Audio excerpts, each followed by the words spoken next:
I want to talk about my cucumber gel mask. Fantastic product. This is, oh, it smells divine. This is one of my all-time favorites. It's been in my line from day one, and it's one of our most popular products. Let me read you what's in it. So it has cucumber, papaya, chamomile, pineapple, sugar maple, sugar cane, orange, lemon, bilberry, aloe vera. It's loaded with all this stuff. You know what cucumbers do. That's what you're gonna use it for. It's that simple, and everything else is in it that's gonna help make your skin look fantastic. It's really easy to use. You can put on super heavy, super medium heavy, or super light.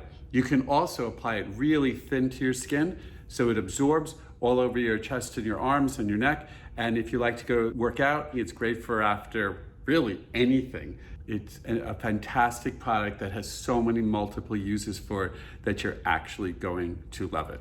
One of my tips is put in the refrigerator. This would be great to use after, let's say, the pumpkin enzyme peel, and then you could use one of the other products such as the colloidal gold, 24-karat mask, or any of your skincare routine products, a cream, lotions, whatever. This is great as just basic after your wash to cool it down, and then you can apply your makeup or really do whatever you want. This is kind of your go-to product that I think you always have to have. Hope you like it.